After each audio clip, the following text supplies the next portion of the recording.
আমি চেষ্টা করছি প্রমাণ করতে রাজনীতি ভিন্নভাবেও করা যায়, আর এটা প্রমাণ করতে আপনাদের কাছ থেকে আমার মাত্র 5 মিনিট সময় প্রয়োজন। বুঝিয়ে বলছি, আমি শুরু থেকেই বলেছি এই নির্বাচনে আমি কোটি কোটি টাকা খরচ করব না, দেয়ালে দেয়ালে পোস্টার টাঙিয়ে আমার শহর আমি নোংরা করব না, অতিরিক্ত লাউডস্পিকার ব্যবহার করে শব্দ দূষণ করব না, কিংবা শোডাউন করে এলাকাবাসীর ভোগান্তি বাড়াবো না।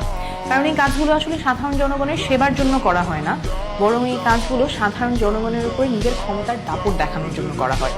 আর হিসাবটা আসলে খুবই সহজ। একজন প্রার্থী যখন নির্বাচনের আগে কোটি কোটি টাকা খরচ করেন, নির্বাচনের পরে সেই কোটি কোটি টাকা তুলতে দুর্নীতি করা ছাড়া আর কোনো উপায় থাকে না। আর শোডাউনের নামে যেটা করা হয় এটা কারো অজানা না। একজন প্রার্থী 500-1000 টাকা ভাড়া করে মানুষ আনেন, এতে হয়তো শক্তিমত্তা দেখানো যায়, কিন্তু আসলে এটা শক্তির প্রদর্শনী না, বরং অপচয়ের প্রদর্শনী।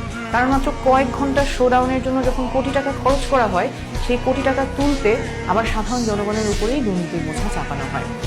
এখন প্রশ্ন হচ্ছে, এসব করা ছাড়া কি বাংলাদেশের রাজনীতি করা সম্ভব? অবশ্যই সম্ভব।